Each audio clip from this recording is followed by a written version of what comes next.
တက်ကြီးအလုံးမြင်လာပါမြမရုပ်ရှင်နဲ့ဇက်တပင်လောကမှာမိုးရီဆိုတဲ့နာမည်ကိုမကြားဘူးသူမရှိတော့ပဲဖြစ်ပါတယ်။ဟာသားလူရှင်တော်တယောက်ဖြစ်ပရိသတ်ကိုရေမောအောင်စွမ်းဆောင်နိုင်ုံနဲ့မကပဲ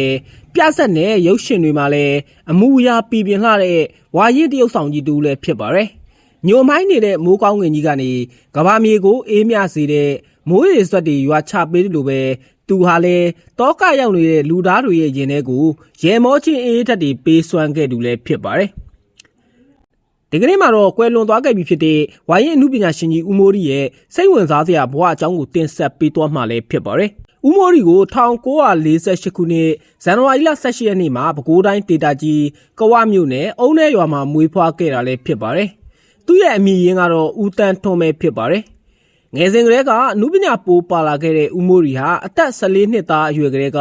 ဇက်တပင်လောကတွေကိုခြေစုံပြည့်ဝင်ရောက်ခဲ့သူလည်းဖြစ်ပါတယ်။ဇက်ဖွဲ့ပေါင်းများစွာလူရှင်တော်အဖြစ်ကပြဖျော်ပြရင်နာမည်ကျော်လူရှင်တော်ကြီးဦးမိုးရီဖြစ်ပရိသတ်တွေစတင်တတိထားမိလာခဲ့တာလည်းဖြစ်ပါတယ်။ဇက်တပင်လောကမှာအောင်မြင်မှုရရှိပြီးနောက်အကယ်ဒမီမောင်တင်ဦးရဲ့ဖိတ်ခေါ်မှုနဲ့သူ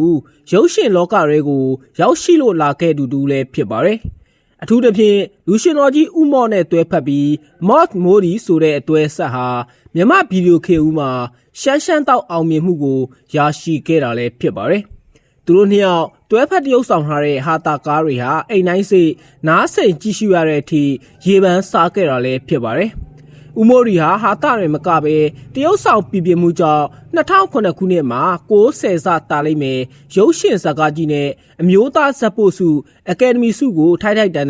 စွတ်ခူးရရှိခဲ့သူတူလည်းဖြစ်ပါတယ်။အတက်ရွယ်ကြီးရင်လာတဲ့အခါမှာတော့နှလုံးရောဂါအပါဝင်ဝေဒနာအချို့ကြောင့်လူပညာအလုပ်တွေကိုနာနာနေလောက်ကင်ခဲ့ရသူတူလည်းဖြစ်ပါတယ်။တိုးတော့လည်းအနုပညာပေါ်ထားရှိတဲ့စိတ်ဓာတ်ကြောင့်ကျမ်းမာရေးခွင့်ပြုတလောက်ဇက်ကားတွေပါဝင်အားဖြည့်ပေးခဲ့တာလည်းဝမ်းနည်းစရာကောင်းတာကတော့ယနေ့မှာပဲအသက်88နှစ်အရွယ်မှာရန်ကုန်ပြည်သူ့ဆေးရုံကြီးမှာကွယ်လွန်လိပ်စရောက်သွားခဲ့ရပြီလည်းဖြစ်ပါတယ်။ကွယ်လွန်ချိန်မှာဇနီးဖြစ်သူဒေါခင်တန်းနဲ့သားသမီးမြေးတွေကြံရစ်ခဲ့တာလည်းဖြစ်ပါတယ်။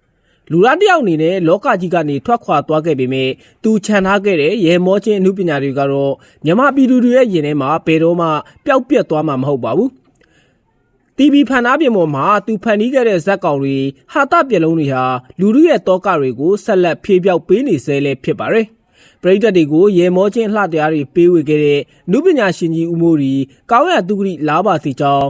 စုမုံကောင်းတောင်းရင်ဒီစီဇန်လေးကိုဒီမှာပဲရန်နာခွင့်ပြုပါခင်ဗျာ။စောင်းမျှော်နားဆင်ပေးခဲ့ကြတဲ့ပရိသတ်တူးကြီးစီတိုင်းကိုလည်းအထူးပဲကျေးဇူးတင်ရှိပါတယ်။